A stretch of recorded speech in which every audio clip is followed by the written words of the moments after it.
All right, so I'm here with Joe Stolte, CEO of Daily.ai, and we're here to talk about AI and franchising, what all franchisees and franchisors need to know about AI and how they should be thinking about it today. So, Joe, why don't you give a little bit of your background, and then let's dive into that first question. Absolutely, Eric. Thank you so much for having me. I'm a serial entrepreneur by the very definition of it. For the last decade, I've been building and selling companies in the technology space. I'm a fifth-time founder. We've had 3 exits, some very, very successful from a financial perspective. And then before that, I worked at Microsoft for a few years and sort of had a view behind the desk of working in big tech and what that was like to work with sort of companies in the Fortune 500 or Fortune 50 space. So excited to be here. And my latest company, Daily.ai, is wonderful. We use AI to create automated email newsletters for small to medium-sized businesses. So what normally takes days and weeks to produce, we can help brands produce in minutes and get a much better result from an open rate and engagement perspective. So yeah, that's what I'm up to today. Awesome. We've spent some time together, got to know each other, and I just absolutely love what you're doing. And your resume is a lot more impressive than what you just gave it credit for. So, and we have a lot of mutual friends, and they rave about you and just your thought leader in the space. And you surround yourselves around amazing thought leaders in the space. So, what do you think? What should all franchisees and franchisors, what do they need to know about AI, or how should they be thinking about it today? Yeah, I think if you're in business and you want to run a successful business, I think at a very basic level, in the next 10 years, maybe 15 years max, there's going to be 2 kinds of businesses: those that are using AI and those that are going out of business. AI is going to be such a phenomenally huge impact. It's going to be similar, maybe even more significant than the way that our society adapted before and after electricity. So if you want to understand the impact of AI, a good mental model is to go back and look at movies or study what was life like before we had widespread electricity, right? And you can think about everything from lighting, how we did lighting back then, whether it was, candles or gas lamps, transportation. You couldn't get anywhere before electricity unless you were on an animal or you were walking. Even with communication, communication was you wrote it down or you had a face-to-face conversation. And just think about how much life has changed with electricity. AI is going to be the same thing. Inside my company, we talk a lot about the future and how we think AI is going to change things. And, we want to build to where the puck is going, so to speak, instead of where it is. And we think about this all the time. And, today, when you look at a product from a marketing perspective, almost no time will you read in the marketing copy, oh, this new MacBook Pro, it's got this feature and this feature, and it's powered by electricity. Like, no one talks about it. It's just a part of everything. That's the way that AI is going to be in the future. And when I say in the future, I don't mean in 80 years. I mean, in our lifetimes, it's going to have such a dramatic impact. So the first place to start is to just take a deep breath and understand how wildly important and how much exponential change AI is going to bring to our lives as humans, especially in the context of business. So I would start there. Well, I think I first got introduced to AI about 4 years ago, maybe 4 or 5 years ago. And I was listening, and I was in this conference, and they were talking about how quickly AI learns and how it just learns and doubles its like capacity. I don't know the right words, Joe, but can you talk about like AI 5 years ago, how quickly it learns, and it probably gives some context into where it's going and how fast it's going? Because with Chat GPT and some of the other things that are coming out, everybody knows about AI now. 5 years ago, like the tools were okay. And in that meeting, they're like, tools are okay, but just give it a handful of years and these tools are going to be absolutely amazing. So it's not new. How fast does it learn? Yeah. Okay. Well, in order to understand how fast it learns, I think it's important to make a distinction between linear and exponential change, right? So as human beings, we sort of think change happens in a straight line, steady and slow over time, but it really doesn't. If you think about like the creation of the transistor, And how that opened up everything from space travel to the mainframe to the computer, the personal computer, the phone, the watch. At this point, things are getting smaller and smaller and smaller to the point where now there's several companies working on basically sticking computer chips in your brain. So the change that AI brings to the table in terms of its improvement is exponential. It's geometric. It's huge. Instead of going in a linear line, it goes like this, right? And that's hard for us as a species, I think, to really wrap our heads around. But just to give you a sense of it, I mean, AI, artificial intelligence, is a fairly broad term, right? I think when people say AI today from a chat GPT perspective, they're really talking about machine learning. All right. So AI is everything from computer vision, which is the stuff that's inside my Tesla that helps it do autopilot on the freeway, to predictive analytics, to machine learning, and on and on. The AI that I think is most relevant to this discussion is probably going to be machine learning. And the way that machine learning works is it's pretty simple. You give it inputs. There's a machine learning algorithm that looks at those inputs, and it's going to predict, like if you give it 3 inputs, it's going to predict what's the 4th thing in that series, or the output of that. So it's input, process, output. And from a machine learning perspective, it's really just guessing the next thing based on the input that you gave it. And so what happens is this is getting better and better and better.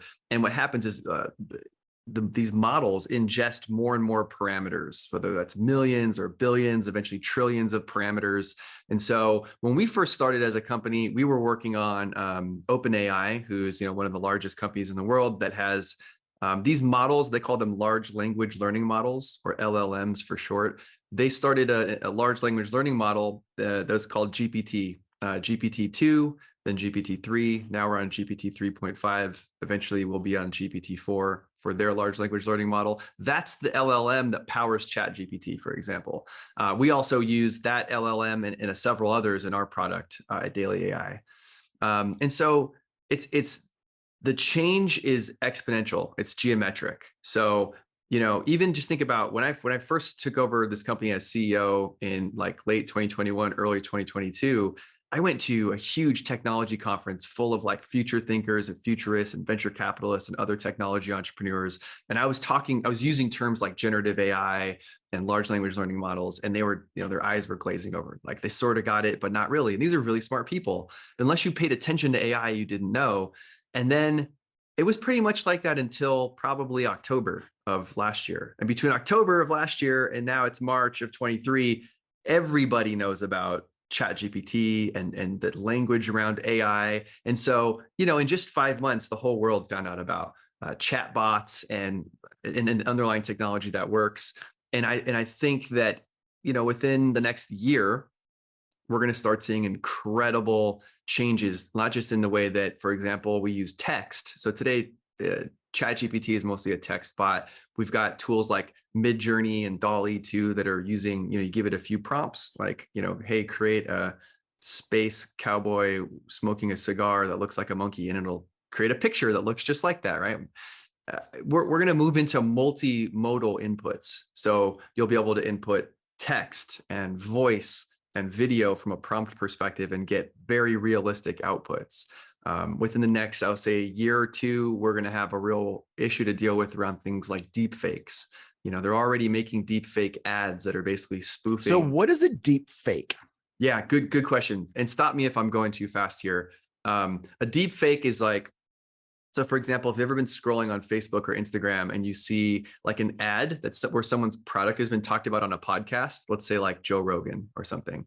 Well, a deep fake is you basically have Joe Rogan's face and his guest and their lips are moving, but it's matched and they've cloned his voice. So a deep fake is basically taking a video of a human and cloning their voice and their face and their likeness. And then that video is shockingly convincing. Unless you know what to look for, to look at the details, it's very difficult to distinguish with the human eye. It's relatively easy today, but I would say within a year, maybe 18 months, it's going to become harder and harder and harder to distinguish between a video that's been created by an AI to look and sound exactly like you and a video that's been shot on your iPhone. Like in the next, let's say 2 years, that's definitely going to be widespread. And that's going to be it's going to be an issue for a lot of different people, but it's going to be a huge opportunity for us as business owners from a So let's marketing talk about perspective. like that opportunity. So we got, Yeah.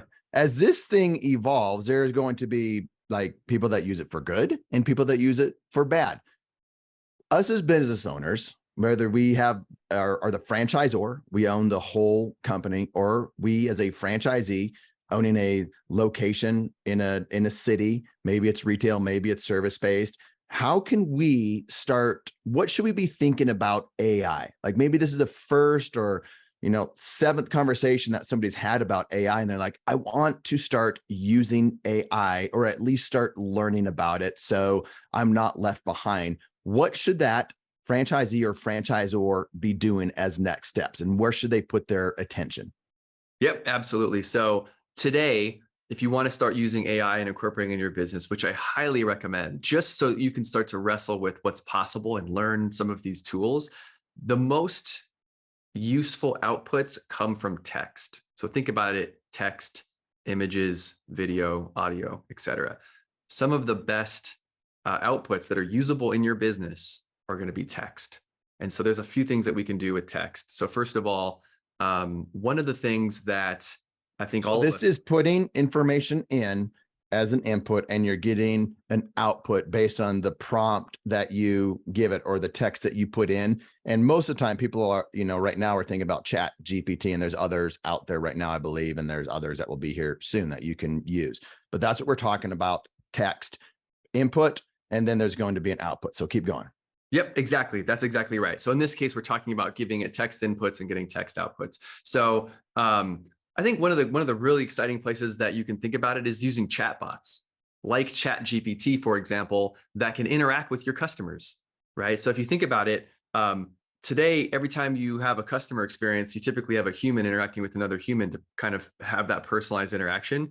Well, it's very accessible today in order to be able to actually set up a chatbot that can actually interact with your end customers in a meaningful way, whether that's on social media and Facebook, let's say over Messenger, when they message in to have a question about your business. You probably might have experienced this already when you have a phone tree, so the voice and there's a routing that's associated with that. But I think one of the first things you could think about is, how do you use text to interact with your customers to improve the customer experience, whether that's chatbot, customer support, things that people need help with, questions they might have. That's one area that I think is awesome, and you could use right away. Another one is marketing. How do you communicate and stay relevant with your target market and your consumers or your target customers or your target patients or clients, whatever you call them? How do you do that without taking up a lot of time and do it at a very world-class level?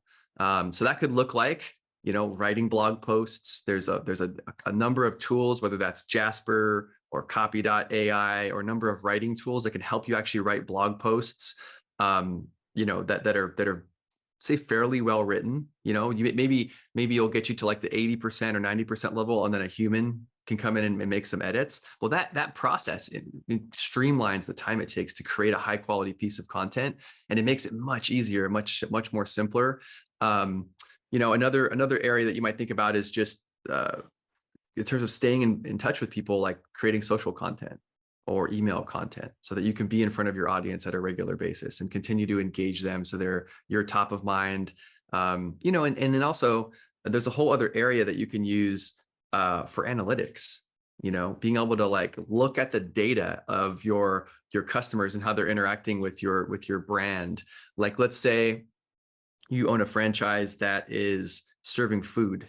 Well, you could use AI, you can use machine learning to analyze how your inventory is going up and down and what products people are ordering, and influence, how do I improve the process through which I order inventory and sit on stock. And I know that's a big part of food and physical businesses. So we're just scratching the surface here, right? So writing text, writing blog posts, doing marketing, and then predictive analytics across the board for all aspects of your business. The last place, and the fourth place I'll say, is automation. So any low-level tasks where it involves writing, AI can do, let's say, an 80 or 90% job that a human could do, for far cheaper, to just automate the creation of anything that needs to be written. We're talking about SOPs, standard operating procedures, or process documentation. We're talking about employee handbooks and guides. We're talking about, these technical manuals, FAQs, these kind of things. These are all incredible areas where AI can crank these out, and maybe they won't be 100% perfect, but they'll be great. They'll be 80 or 90%. And then instead of you starting from a blank sheet of paper, a human can go in, make some tweaks, customize it for your business, review it, and off you go. So let's dive into some of that. So a lot of this is it's saving time. Some people think, oh, it's going to write my full blog post for me and it's going to be amazing from the get-go. And they're like, wait, it doesn't do that, or it had some things wrong or whatnot. And they're like, AI sucks. AI is horrible. So I think it's important to start, like, you're starting from 80% versus starting from 0. So, and a lot of times the hardest place for a lot of people is to get started, to start with a blog post, to start with SOP or the employee handbook. So you start from 80% or 90% versus starting from 0. I love that. I've been using Jasper for a long time, as long as they've been around. And then also, I think I played with copy.ai. What's interesting about Jasper, and it's jasper.ai, I believe. Yep. And they were using OpenAI before it was really popular. So they've been doing this for a while. And what you do there, if you're looking at creating a blog post or having help with social media or headlines or hooks or long form content, whatever it is, it's not like Chat GPT. This you put in there, like, what do you want the tone to be? Do you want it to be funny? Do you want it to be serious? You can also put in characters. I want it to be like Joe Rogan. I want it to be in Gary Vee's voice. I want it to be, whatever it is. So there's a lot to play with when you're looking at creating blog and different types of copy with Jasper. What else would you add to that? Let's say somebody just wanted to get started, Joe, and they're like, I'm going to start with copy.ai or Jasper, and I want to get 80% of the way there. How would they start utilizing that in their business? And maybe you can bring a little bit more color to it than I gave, because I'm just I'm a non-expert in AI, but have been using it for a while.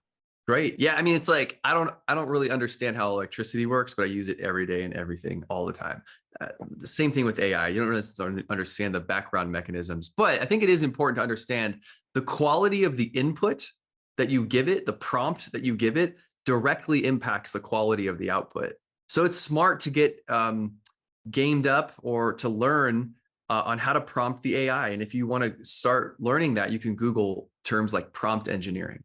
And there are like services that have pre-written prompts that will help you get a better output for these different tools, whether that's Jasper or Copy AI or the image services like Dolly 2 and Midjourney, and on and on and on. So the prompt really matters. The input really matters because the input directly impacts the output. The process, which is the AI in the middle, that's unchanging. That's not changing. The only people that can change that are the open AIs of the world that are building these models. But for the most part, that's fixed. So it really impacts like the output depending on what you put on the input. But how you can get started, just go sign up for one of these services. They're cheap. It's like less than like $100 a month or something. And, even Chat GPT is like $20 a month. It's really easy to get access to them. And I would start thinking about it to understand that you're going to get an 80% solution, right? If you're going raw to one of these services today, at the time of this recording, it's rare that you get a perfect output.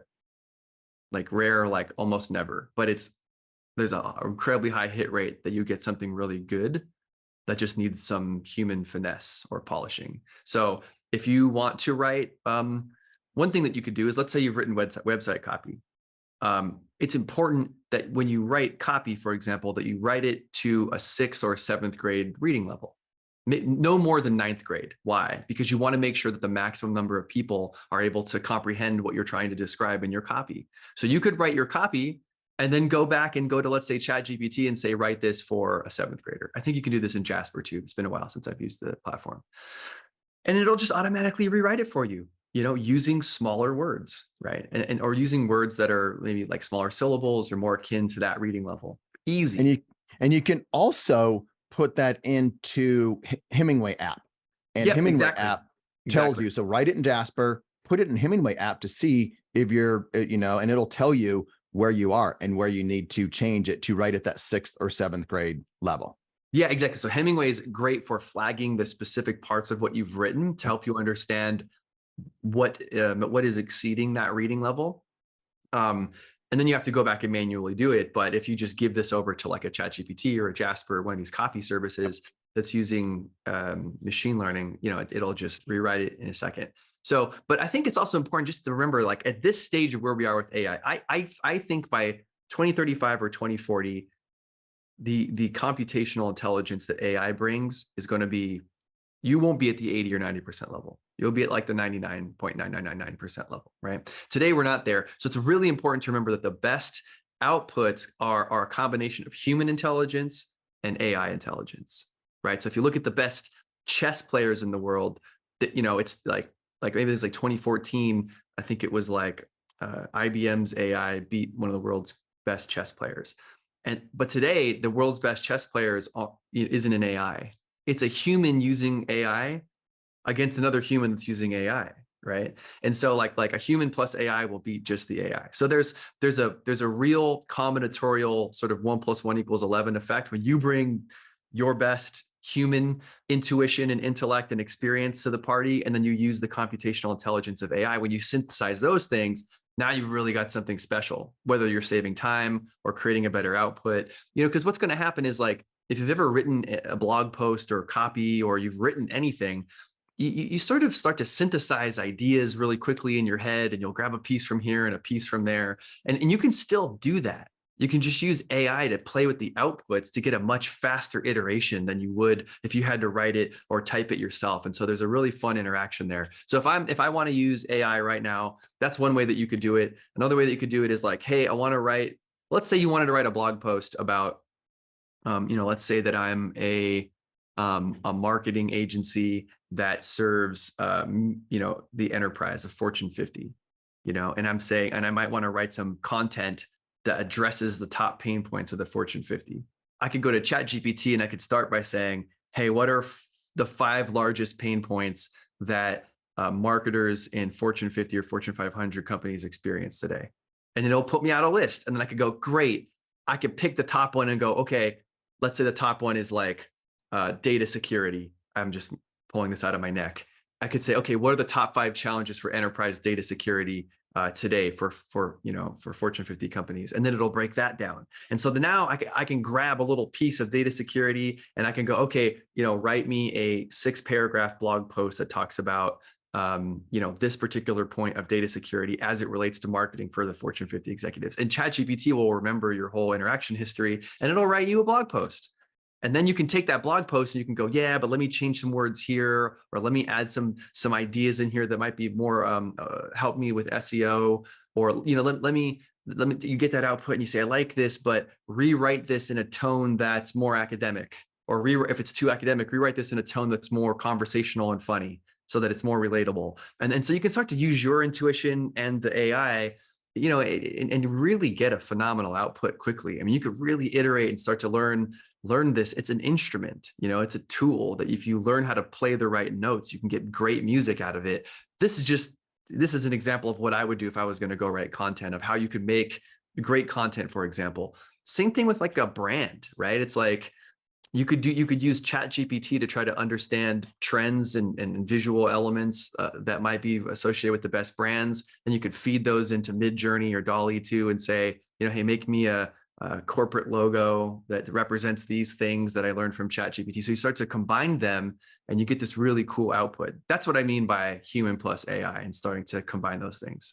I love combining human plus AI. I just love the fact that you said that. I think it really paints the picture, because I think a lot of people think AI, either they love it, or they're just not, they don't know anything about it, so they're scared of it, or they are afraid of it.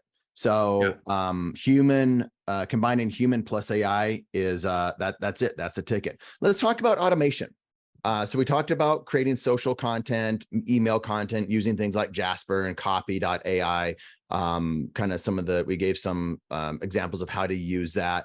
Let's talk about automation, writing SOPs. That's big for the franchisor and Yep. the franchisee. Like they each need to have their own SOPs or employee handbooks or FAQs. Like that is a time saving mechanism there for franchisees and franchisors. So let's dive into that a little bit. Yeah, let's do it. So lots of ways. Again, this is where learning how to play the instrument really helps, which is why I just recommend everybody go sign up for a service that you can afford and just start playing with it, or find the technical person on your team or the person that you're involved with and just have them start to learn. So from an SOP perspective, specifically, let's say that I get the SOP from my franchisor and I need to kind of customize parts of that for my business. What I would do is I would take that digital version and I would take the sections that I want to rewrite and I would literally copy paste it, throw it into ChatGPT and say, rewrite this with whatever I wanted to rewrite it with that specializes it for my business, right? Or I could say, write this, because maybe the one from the franchisor is complicated and has a lot of jargon. I would say, write this as if you're explaining it to a sixth grader, or rewrite this and use an analogy to make it easier to understand. And it'll rewrite it and it'll come up with an analogy and it'll make it much easier to understand. And if you could just do that with each section or each subsection of the SOP and just make it that much more digestible. Maybe you say, write it with a funny analogy, or write it with like a food analogy, or write it with a dinosaur analogy if your brand has something to do with dinosaurs. Then all of a sudden now it's like it's personalized, it's a little witty, it's probably more fun to read. I mean, how many people like to sit down and read an SOP, or how many people like to sit down and read an employee handbook? I could think of like a bazillion other things I'd rather do. How do we make it fun so that your staff actually wants to read it? Right? Make it funny, make it fun. Rewrite this and make it funny. Rewrite this and make it fun. Or I need to write an SOP for, I don't know, whatever it is, whatever the thing is, have ChatGPT or one of the services write it. Then you go back and make some edits based on how your exact company does it. Then copy paste it and say, rewrite this, but make it funny, or rewrite this and use a funny analogy, or rewrite this for a fifth grader.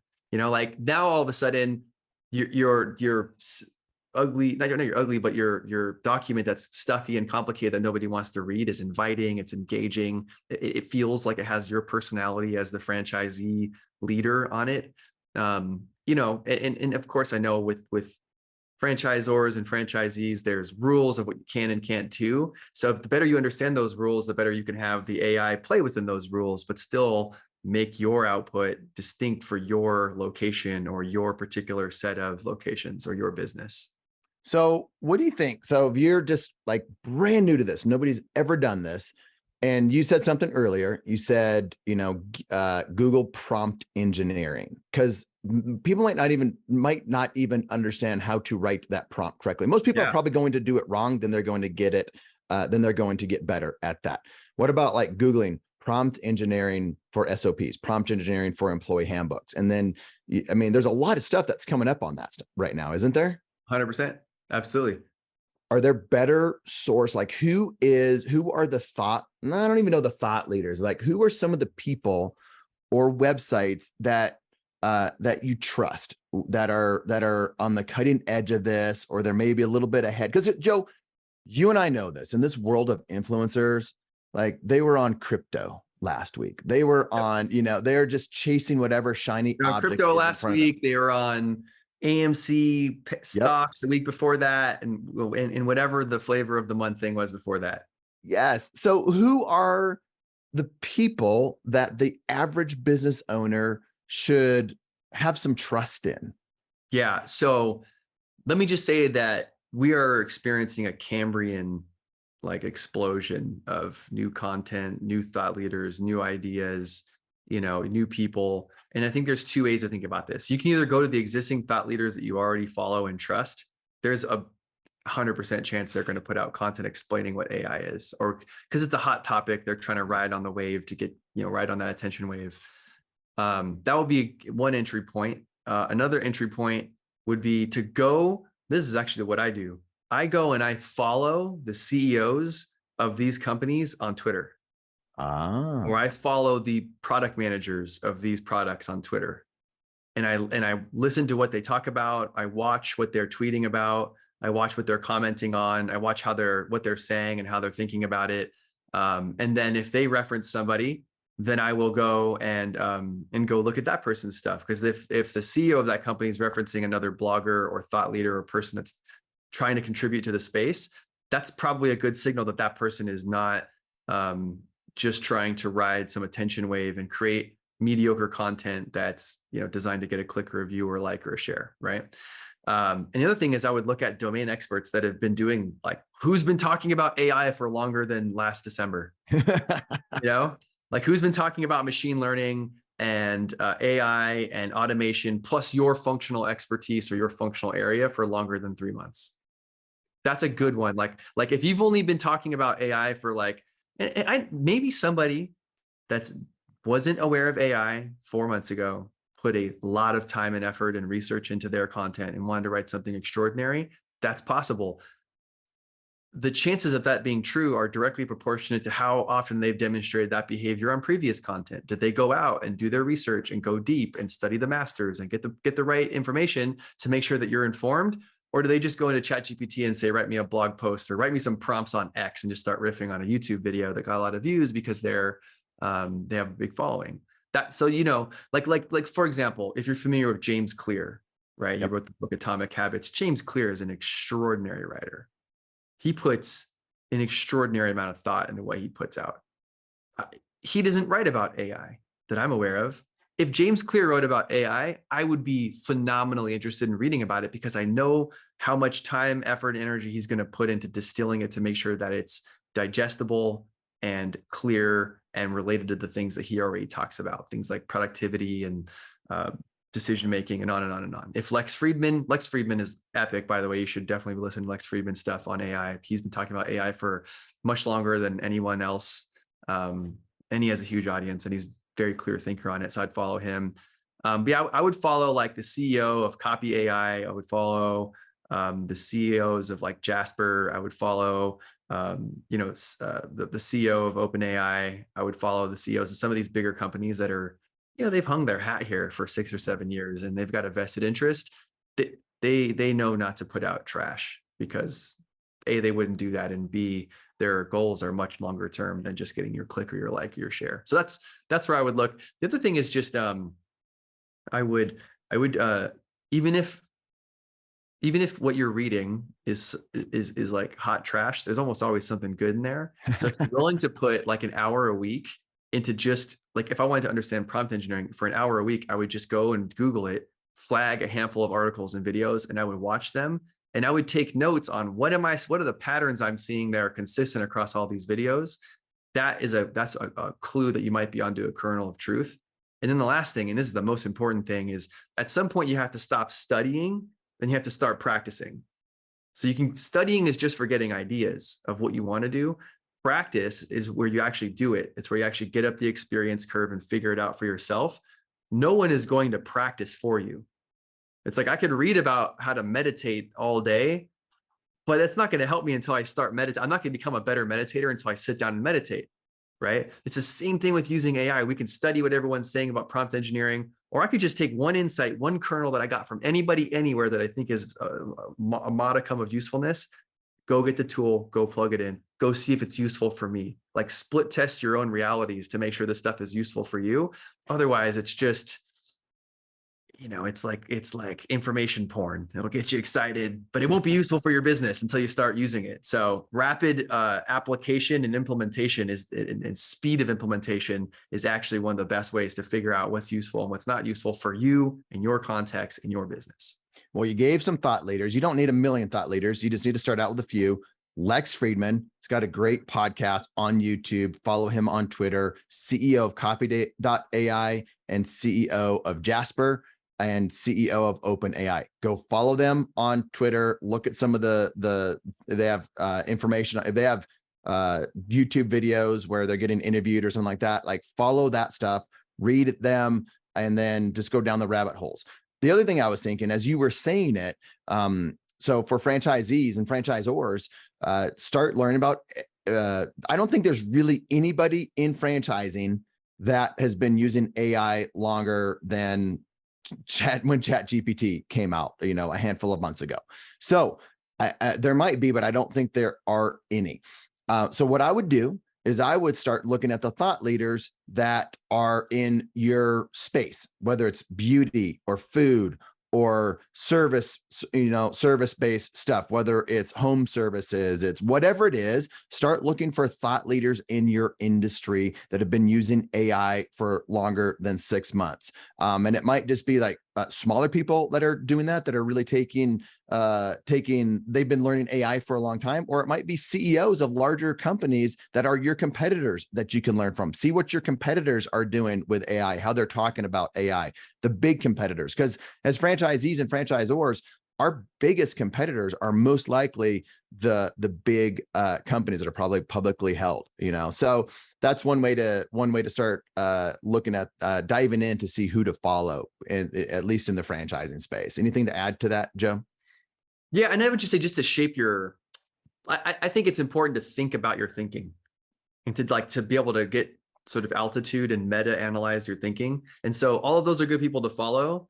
But I also would recommend going like a broader perspective. And a book that I read that I think is extraordinary for helping expand your imagination of possibility of where AI would go is get the book AI 2041, like the year 2041, 2041 by Kai-Fu Lee. KAI-FU space LEE. He has a co-author. I can't remember his name.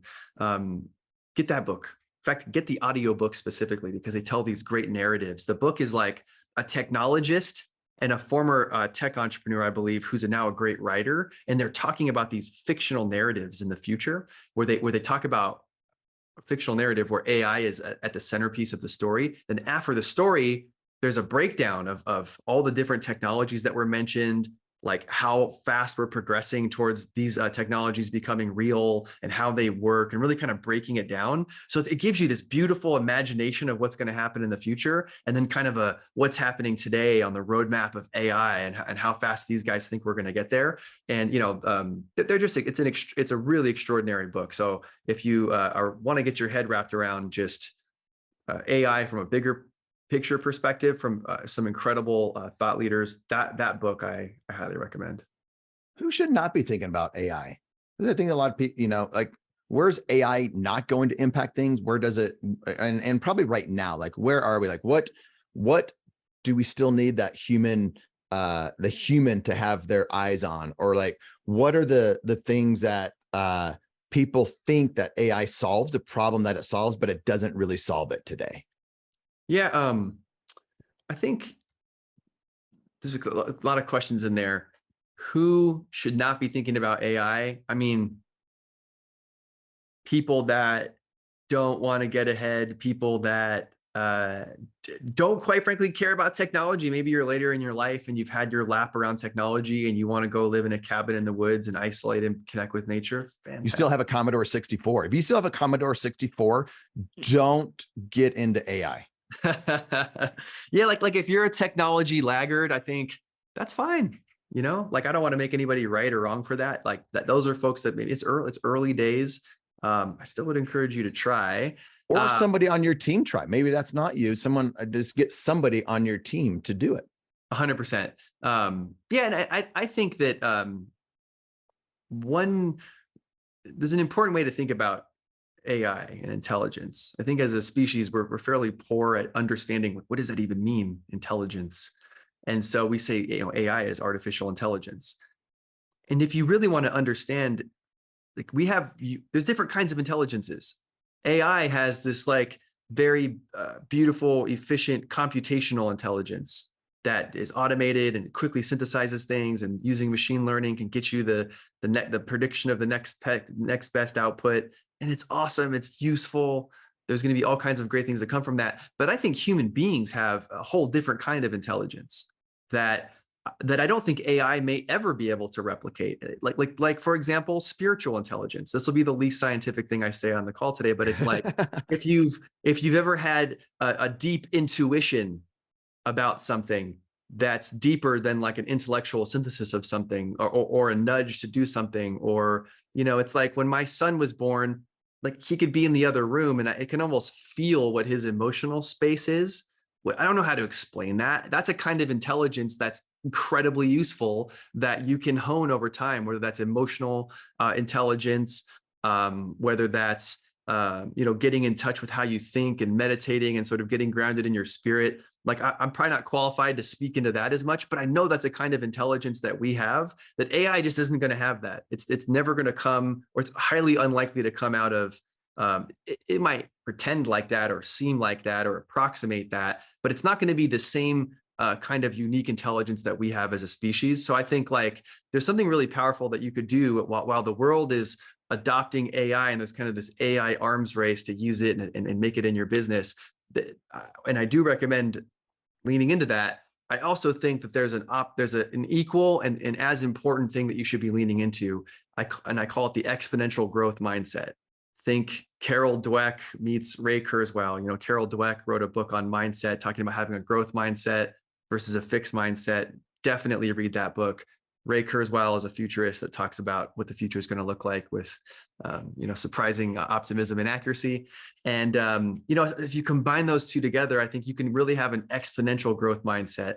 These AI tools are going to unlock so many new and interesting things for you.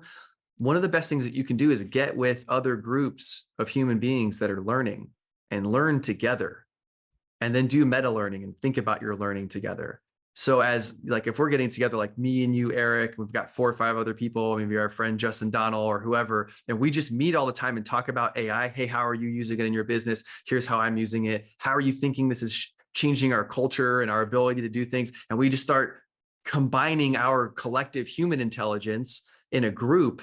Then all of a sudden we can really use these tools, but grow faster together. So I can learn from what you're learning and you can learn from what I'm learning, and so on and so forth. So get in a group, whether that's a mastermind group or a group of people that are intentionally learning anything. Probably AI would be great. And then learn from each other. That's that collective intelligence combined with all the power you're getting from AI that creates this exponential growth opportunity of what could be a radically abundant future for you, your business, and all the amazing things that you're going to be able to do. Again, think about how life was different before and after electricity, before we had cars and after we had cars, before we had phones and after we had phones, like the fax machine, the internet. Like there's all these amazing things that we're still squeezing out of the internet. It's going to be like that with AI. Get in groups, learn it together, practice it together, and just use that group hive mind. Because I truly believe there's kind of a 1 + 1 = 11 gathering of minds when we get together as humans. That's really, really powerful, especially when we all have the same intention. That's the kind of intelligence I think you can tap into, both to leverage AI, but to, in some ways, mitigate the exponential change that's happening in our inability to sort of wrap our heads around exponential versus linear change. I want to go back as we wrap up. I want to go back to, you mentioned interacting with your customers in like a chat bot. So a lot of people are thinking chat bot of, 2020, that's what they think about, a chat bot. What do you see as the 2020 chat bot, messenger chat bot versus like what you're talking about, AI chat with customers, customer service, customer interaction today? What's the difference? Yeah. So, one, I can go talk to ChatGPT, which is a product by OpenAI, one of the fastest growing products ever, technology products ever. And I can go have a conversation with it. I can ask it questions. It can give me feedback. And it's basically pooling a corpus of data that I believe is all of the internet, or a lot of the internet, up to the year 2021.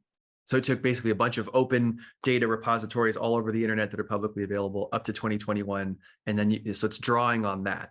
That's its base. And it's looking at that and going, hey, based on your input, let me predict the next output.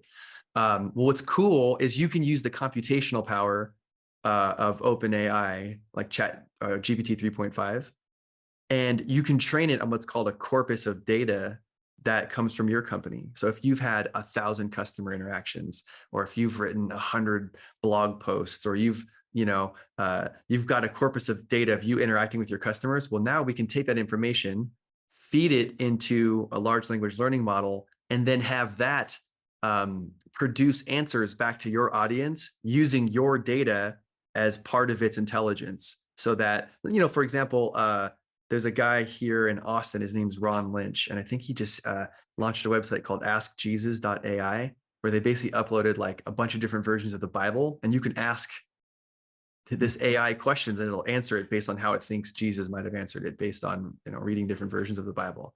Well, you can sort of do the same thing with your SOPs or your customer interactions or this previous data that you have. You can make that, and then that can interact with your customers. So instead of your customers having to ask you a question, or your staff, it can start there. And then if they get lost, then they can go ping a human.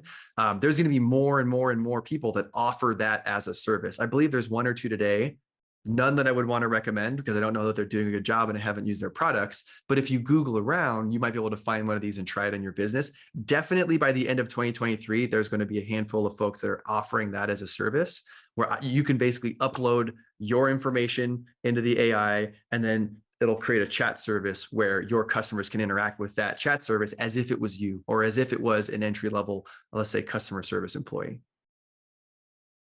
Dude, that's fantastic. Anything else that we've missed, Joe? Anything else that you think franchisees, franchisors, these local business owners should know or want to know about AI? Anything that you'd want to leave them with? Man, there's so much. I would say another tool that's really helped me to think about AI is if you guys, if you ever heard of Kevin Kelly. I think he's the founder and editor-in-chief of Wired magazine. He's just an incredibly gifted thinker that's always been able to kind of see where the puck is going in the future and nail it with shocking accuracy. If you go back, there's a TED Talk that he did called "How AI Can Bring a Second Industrial Revolution" from 2016, and listen to it. It is amazingly accurate and poignant for and relevant for what we're going through today. And it kind of gives you a window into how he thinks about these things, and, you know, how he thinks about different kinds of intelligences. So I would definitely recommend you listen to that. And just, you know, like, don't be afraid of technology. Even if you're like averse to trying new things, it make it fun. You know, just go try. It is wildly easy to interact with AI right now. You know, go to ChatGPT, sign up for an account, and just start asking it questions. You know, if you've got kids that can read and write, play with them, make it a part of your life, so that you can normalize what's available to you today. And after time, it'll just come naturally. It'll come naturally to you to say, oh, what if we could do this in our business? And what if we could do that in our business? But just find a way to make it fun and start using it. You don't need to take it super seriously. You don't need to be freaked out about it. Just try it, make it fun. And then over time, I think you as a business leader or business owner are naturally going to figure out, oh, this could fit here and this could fit there. So those are my parting thoughts. The change is coming quickly, but just make it fun and try it out, get in the game. And before long, you'll be able to make really good use of it. So next steps, franchisees and franchisors, where I would start is I would do two things. I would Google SOP prompts or Google something that will SOP, what'd you say? No, engineering. Prompt engineering. So prompt engineering, you know, SOPs or whatever the thing is that you want to do, and you'll be able to get some ideas on how prompt engineering works. Then what I would do is I would put in an SOP, an SOP that you already have or mostly have, and then put in the prompt, put in your SOP, and see what kicks back. I would also do that with your employee handbook, but I just start with SOPs or FAQs and see what it kicks out. I think that's probably the best place that a franchisee or franchisor can get started. If you haven't done that, get started there.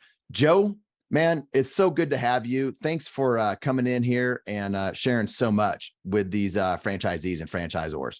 Yeah, my pleasure. And I am and will be publishing a lot more on Twitter. So if you guys want to follow me, Joe Stolte Live, at Joe Stolte Live, LIVE. Yeah, I'll be publishing a ton. We've got probably 15 or 20 great thought leadership articles that are coming out starting in the middle of March that I'll start pushing onto our Twitter from our company, daily.ai. So yeah, we will make this process and journey easy for everybody to digest. And if you want to follow me, I'm happy to share that information with you. So spell your last name. Say that again, because I want people to follow you. So it's at JoeStolteLive. Just put in Joe Stolte Twitter. It'll probably autocorrect and it'll probably find me if you don't like to spell it out or write it out. Thanks again, Joe. Yeah, my pleasure. Thanks for having me, Eric. Hope this was helpful.